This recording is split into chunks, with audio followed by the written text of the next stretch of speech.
നമുക്ക് അലീനയുടെയും മനുഷ്യങ്ങളുടെയും നാളത്തെ നല്ലൊരു കഥ കേട്ടാലോ?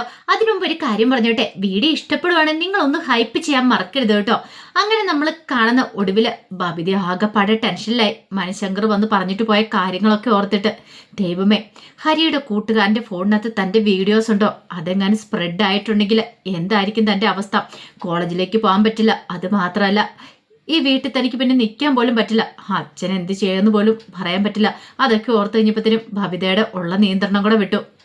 ഇനിയിപ്പോൾ ആർക്കൊക്കെ ഈ കാര്യത്തെക്കുറിച്ച് അറിയാമെന്ന് അറിയത്തില്ല.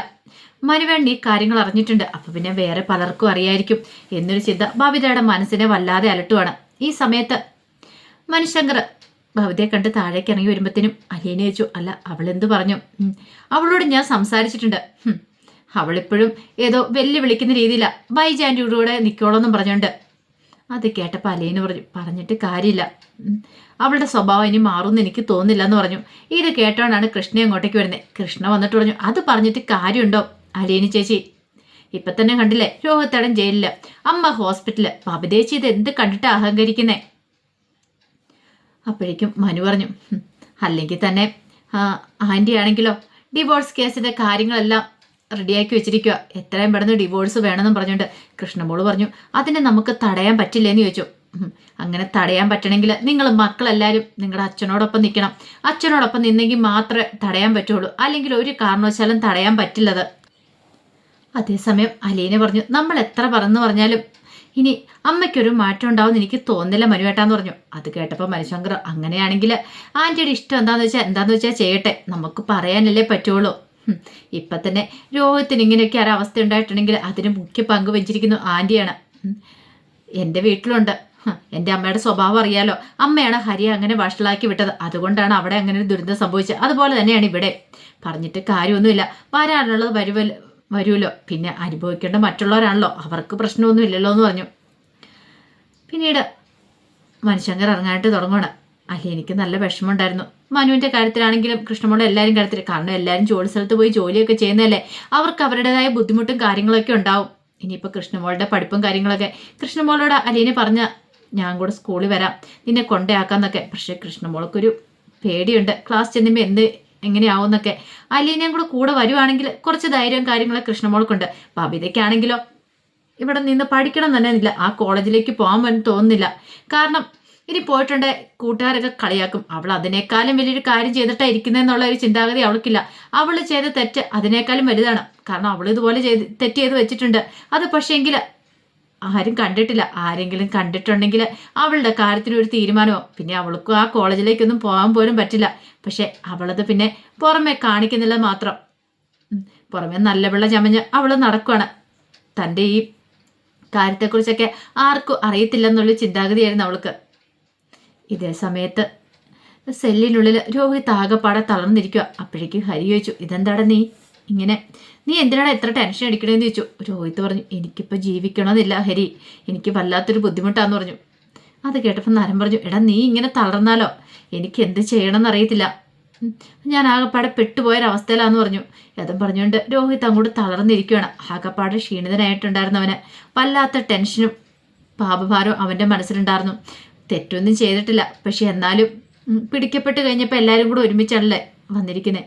പിന്നീട് രോഹിത് പറഞ്ഞ്, ഞാൻ അങ്ങോട്ടേക്ക് വന്നെന്നുള്ള ശരിയാ, പക്ഷെ ഞാനൊരു തെറ്റും ചെയ്തിട്ടില്ല. ഇപ്പം കണ്ടില്ലേ, ഞാൻ അപ്പോഴേ പറഞ്ഞല്ലേ ഇതിനൊന്നും പോകണ്ടെന്ന് നിന്നോട്. അപ്പം നീ എന്താ പറഞ്ഞ, ഒരു പ്രശ്നവും ഉണ്ടാകത്തില്ലെന്ന് പറഞ്ഞോണ്ടല്ലേ. ഈ സമയം ഹരി പറഞ്ഞു, ഞാൻ ഇങ്ങനെയൊക്കെ പ്രതീക്ഷയോ ഇതൊക്കെ ഓർത്തിട്ടാണോ ഞാൻ എങ്ങനെയൊക്കെ ചെയ്തേ? ഞാൻ കരുതിയത് അവൾക്ക് കുറച്ച് പൈസ കൊടുത്തിട്ടുണ്ട് എല്ലാം ഓക്കെ ആവുന്ന. ഇതോടെ കേട്ട് കഴിഞ്ഞപ്പോൾ രോഹിത് പറഞ്ഞു, വേണ്ടിയിരുന്നില്ല, ഇപ്പം എനിക്ക് തോന്നുന്നുണ്ട് അങ്ങോട്ടേക്ക് വരേണ്ടിയിരുന്നില്ല എന്ന്. അതേടാ, ഒരു പ്രശ്നം വന്നു കഴിയുമ്പം എല്ലാവരും ഇങ്ങനെയൊക്കെ തന്നെയാണ്, പരസ്പരം കുറ്റപ്പെടുത്തിക്കൊണ്ടിരിക്കും എന്നൊക്കെ പറഞ്ഞുകൊണ്ട് രോഹിത്തിനോട് ദേഷ്യപ്പെടുവാണ് ഹരിശങ്കർ. രോഹിത്തിന് ഭയങ്കര സങ്കടമായിപ്പോയി. രോഹിത്തിൻ്റെ മനസ്സിൽ കൂടെ പല പല ചിന്തകളും വരുവാണ്. അച്ഛന് ഉപദേശിച്ച് ഒക്കെ ഒന്നും വേണ്ടിയിരുന്നില്ല. അന്ന് രാവിലെയും കൂടെ കോളേജിലേക്കൊന്നും പറഞ്ഞ് താൻ ഇറങ്ങണ സമയത്ത് തന്നെ അച്ഛൻ വിളിച്ച് ഉപദേശിച്ച, പക്ഷെ അത് ആ ഉപദേശം കേൾക്കുമായിരുന്നെങ്കിൽ തനിക്ക് ഇങ്ങനെ ഒരു അവസ്ഥ ഉണ്ടാവത്തില്ല എന്നൊരു ചിന്താഗതി മനസ്സിലുണ്ട്. പിന്നീട് മനുശങ്കരെല്ലാം പോയി കഴിഞ്ഞ് കഴിഞ്ഞപ്പോഴത്തേനും അലീന നേരെ ബാലേന്ദ്രൻ്റെ അടുത്തേക്ക് വന്നു. ബാലേന്ദ്രൻ്റെ അടുത്ത് നിന്നിട്ട് പറഞ്ഞു, അച്ഛാ എനിക്കൊന്ന് പുറത്ത് പോകണമെന്ന് പറഞ്ഞു. അല്ല ഇപ്പം എന്തിനാ പുറത്ത് പോകണേ? അധികം പുറത്തൊന്നും ഇറങ്ങാതിരിക്കുന്നതായിരിക്കും നല്ലത്. അത് സാരമില്ല അച്ഛാ, ആ പെൺകുട്ടി ഹോസ്പിറ്റലിൽ നിന്ന് ഡിസ്ചാർജ് ആയെന്ന് അറിയാൻ കഴിഞ്ഞെന്ന് പറഞ്ഞു. ഡിസ്ചാർജ് ആയെന്നോ? അതെ, ഡിസ്ചാർജ് ആയി. അതിനെ വീട്ടിലേക്ക് കൊണ്ടുപോയെന്ന് അറിയാൻ കഴിഞ്ഞെന്ന് പറഞ്ഞു. ഇത് കേട്ടിച്ചപ്പോൾ ബാലേന്ദ്രൻ പറഞ്ഞു, നമുക്കിപ്പോൾ എന്ത് ചെയ്യാൻ പറ്റും മോളെ? നമുക്കൊന്നും ചെയ്യാൻ പറ്റില്ലല്ലോ. അപ്പോഴേക്കും അലീന പറഞ്ഞു, എനിക്ക് അവിടം വരെ ഒന്ന് പോകണമെന്നുണ്ടെന്ന് പറഞ്ഞു. അവിടം വരെ പോകാനോ? നീ എന്ത് ബുദ്ധിമോശമാ മോളെ പറയണേ? നിനക്കെന്താ സമനില തെറ്റിയോ എന്നൊക്കെ ബാലേന്ദ്രൻ ചോദിക്കുക. അവര് ആദ്യം നമ്മൾ പ്രതികളാന്നുള്ള ചിന്ത നിനക്ക് ഉണ്ടാവണം. ഇവിടെ നിന്ന് ചെന്നിട്ടുണ്ടെങ്കിൽ അവര് നിന്നെ അങ്ങോട്ടേക്ക് കയറ്റുമെന്ന് കരുതുന്നുണ്ടോ? അച്ഛാ, അവൾക്ക് ആരുമില്ല. അവളുടെ അവസ്ഥയൊന്ന് ഓർത്തു വയ്ക്കേ. പീഡനത്തിനെതിരായ പെൺകുട്ടിയാ. കൂടെ ഉണ്ടെന്ന് പറയാൻ എല്ലാവരും കാണും. പക്ഷെ അവളെ ഒന്ന് കൈ പിടിച്ച് നടത്താനായിട്ട് ഞാനൊപ്പം ഉണ്ട് എന്നും പറഞ്ഞുകൊണ്ട് അവളെ ഒന്ന് എഴുന്നേൽപ്പിക്കാനായിട്ട് അവളോടൊപ്പം ആരും നിൽക്കത്തില്ല. അതെനിക്കറിയാം. ഇപ്പം എല്ലാവരും കാണും. പക്ഷെ അവളുടെ മനസ്സിന് ധൈര്യം കൊടുക്കണം. ഒരു പക്ഷേങ്കിൽ അവളുടെ മനസ്ഥിതി ഇപ്പോഴെന്തായിരിക്കും എന്ന് അറിയത്തില്ല. ചിലപ്പോൾ അവൾ എന്തെങ്കിലും ആത്മഹത്യ വരെ ചെയ്തെന്ന് വരും. അങ്ങനെ എന്തെങ്കിലും ചെയ്തിട്ടുണ്ടെങ്കിൽ അറിയാലോ, രോഗത്തിനൊന്നും പിന്നെ ആജീവനാന്തകാലം പുറത്തിറങ്ങാൻ പോലും പറ്റില്ല. ഇപ്പം ചെന്ന് അവളുടെ മനസ്സിനൊരു ആശ്വാസം കൊടുക്കണം. അത് കേട്ട് കഴിഞ്ഞപ്പോൾ ബാലേന്ദ്രൻ പറഞ്ഞു, നീ അങ്ങോട്ട് ചെന്നിട്ടുണ്ടെങ്കിൽ അവർ നിന്നെ അതിന് കയറ്റുക. പോരാത്തന് ഇവിടുത്തേന്നും കൂടെ അന്ന് പറഞ്ഞിട്ടുണ്ട്, തീർന്നു. അത് സാരില്ല അച്ഛാ, ഞാനിത് കൈകാര്യം ചെയ്തോളാന്ന് പറഞ്ഞു. അപ്പോഴേക്കും ബാലേന്ദ്രൻ പറഞ്ഞു, അലീന, നീ ചെന്ന് റിസ്ക് ആയിട്ടുള്ള കാര്യമാണ്. നീ പോലും ചിന്തിക്കുന്നില്ല. നീ അങ്ങോട്ട് ചെന്ന് കയറി കൊടുത്തിട്ടുണ്ടെങ്കിൽ അവിടെയുള്ള പ്രതികരണം എങ്ങനെയായിരിക്കുന്നു? ഒന്നാമത്തെ കാര്യം കോളനിയും കൂടെയാണ്. നിന്നെ അവർ വെറുതെ വിടുമെന്ന് തോന്നുന്നുണ്ടോ? അവരെന്ത് വേണം ചെയ്തോട്ടെ അച്ഛാ. കാരണം അവരുടെ പെൺകുട്ടിക്ക് സംഭവിച്ചതിൻ്റെ 4 പോലും എനിക്ക് സംഭവിക്കാൻ പോകുന്നില്ല. അവരുടെ മോൾക്ക് എത്രമാത്രം വേദനകളും വിഷമങ്ങളും ഉണ്ടായി. അതുമൂലം ആ അച്ഛൻ്റെ അമ്മയുടെ വേദന. ഇനി ആ പെൺകുട്ടിക്ക് ഒരു നല്ല ജീവിതം ഉണ്ടായിരിക്കുമോ? ക്രൂരമായ ബലാത്സംഗത്തിന് ഇരയായ പെൺകുട്ടിയല്ലേ അവള്. അപ്പം അവളെക്കുറിച്ചാണ് എനിക്കിപ്പോൾ ചിന്ത. എനിക്ക് വേറെ ആരെക്കുറിച്ചും ചിന്തയില്ല. ഞാൻ ആ കൊച്ചിനോടൊപ്പം ആ കൊച്ചിനെ ഒന്ന് ആശ്വസിപ്പിക്കാൻ പറ്റുമെങ്കിൽ, എൻ്റെ ഒരു വാക്ക് ചിലപ്പോൾ അതിനൊരു ആശ്വാസമാണെങ്കിൽ അത് നല്ല കാര്യമല്ല അച്ഛന്ന് ചോദിച്ചു. അപ്പോഴേക്കും ബാലേന്ദ്രൻ പറഞ്ഞു, എനിക്ക് നിന്നെ മനസ്സിലാവുന്നില്ല മോളെ എന്ന് പറഞ്ഞു. അലീന പറഞ്ഞു, അച്ഛാ, ആ വേദന അനുഭവിക്കുന്നവർക്ക് അതിൻ്റെ വിഷമം മനസ്സിലാവത്തുള്ളൂ. അതുകൊണ്ട് എനിക്ക് പോയാൽ മതിയാവുള്ളൂ. അച്ഛൻ എന്നെ പോകാൻ അനുവദിക്കണമെന്ന് പറഞ്ഞു. അത് കേട്ടപ്പോൾ ബാലേന്ദ്രൻ പറഞ്ഞു, എനിക്ക് പേടിയുണ്ട് നിന്നെ പറഞ്ഞു വിടാനായിട്ട്. എന്താ ഇപ്പം ഞാൻ ചെയ്യണ്ടേ? അച്ഛൻ ഒന്നുകൊണ്ടും പേടിക്കണ്ട. ഞാൻ പോയതുപോലെ തന്നെ ഇങ്ങ് തിരിച്ചു വരും. എനിക്കൊരു ആത്മവിശ്വാസം ഉള്ളതുകൊണ്ടല്ലേ ഞാൻ ആ പെൺകുട്ടിയെ കാണാൻ തീരുമാനിച്ചിരിക്കുന്നത്. അച്ഛൻ ധൈര്യമായിട്ടിരിക്കുക. അങ്ങനെയൊക്കെ പറഞ്ഞ് അലീനെ പോവാനായിട്ട് റെഡിയാവുകയാണ്. ബാലേന്ദ്രന് വല്ലാത്തൊരു ബുദ്ധിമുട്ടായിരുന്നു. പിന്നീട് ബാലേന്ദ്രൻ പറഞ്ഞു, അവിടെ ചെന്ന് കഴിയുമ്പോൾ നീ വിളിക്കണം എന്നൊക്കെ പറഞ്ഞു. അപ്പോൾ അലീനയ്ക്ക് കൃത്യമായിട്ടുള്ള വഴിയും കാര്യങ്ങളൊന്നും അറിയത്തുണ്ടായിരുന്നില്ല. അങ്ങനെ അലീന ഒടുവിൽ ആ വഴിയും കാര്യങ്ങളൊക്കെ മനസ്സിലാക്കുന്നുണ്ട്. എവിടെയാ വീട്, അങ്ങനെയുള്ള കൃത്യമായിട്ട് വഴി അറിയത്തില്ലെങ്കിൽ സ്ഥലം എവിടെയാ, അങ്ങനെയൊക്കെ അറിഞ്ഞിട്ടുണ്ടായിരുന്നു. അങ്ങനെ അലീന എന്ത് ചെയ്തു, ശരണ്യയെ കാണാനായിട്ട് ശരണ്യയുടെ വീട്ടിലേക്ക് പോകണം. അങ്ങനെ അവിടെ ചെന്ന് ഓട്ടോറിക്ഷയിൽ ഇറങ്ങണം. അപ്പോൾ ഓട്ടോക്കാരനോട് പറഞ്ഞു, ശരണ്യയുടെ പേരും ഒക്കെ പറഞ്ഞു കഴിയുമ്പോഴത്തേനും അവരുടെ വീടിൻ്റെ അവിടെ കൊണ്ട് ഇറക്കി വിട്ടു. അങ്ങനെ ഓട്ടോക്കാരൻ അങ്ങോട്ട് പോയി. ആ സമയത്ത് അലീന അങ്ങോട്ട് കയറി വരുന്നുണ്ടപ്പോഴത്തേനും അയലൊക്കത്ത് വീട്ടിൽ 1-2 പേരൊക്കെ അങ്ങോട്ട് വരുവാണ്. അവരൊക്കെ അവിടെ സംസാരിച്ച് നിൽക്കുന്ന സമയത്താണ് അലീന ഓട്ടോറിക്ഷ വന്നിറങ്ങണേ. അപ്പോൾ അവർക്കൊക്കെ വീട്ടിലേക്കൊരു ശ്രദ്ധയുണ്ടായിരുന്നു, ആര് വരുന്നു, എന്ത് വരുന്നു, എന്തിനു വരുന്നു എന്നൊക്കെ. അപ്പോഴേക്കും അലീനയുടെ അടുത്തേക്ക് ശരണ്യയുടെ ആങ്ങൾ വന്നു. ആരാ എന്താന്നൊക്കെ ചോദിച്ചു. അത് പിന്നെ ഞാൻ കടപ്പാട്ടിരുന്ന് വരുവാന്ന് പറഞ്ഞു. കടപ്പാട്ടിരുന്ന് ആരാന്ന് ചോദിച്ചു. അപ്പോഴേക്കും അവൻ്റെ മുഖഭാവമൊക്കെ അവിടെ മാറി. ആ സമയം അലീന പറഞ്ഞു, ഞാൻ ബാലേന്ദ്രൻ്റെ വീട്ടിൽ നിന്ന് വരുന്നോ. അത് കേട്ടപടി കേൾക്കാത്ത മതി അവന് അകത്തേക്ക് ഓടി. അകത്തേക്ക് അങ്ങോട്ട് ഓടിപ്പോയിട്ട് കുറച്ച് മണ്ണെണ്ണ ഇങ്ങ് എടുത്തുകൊണ്ട് വന്നു.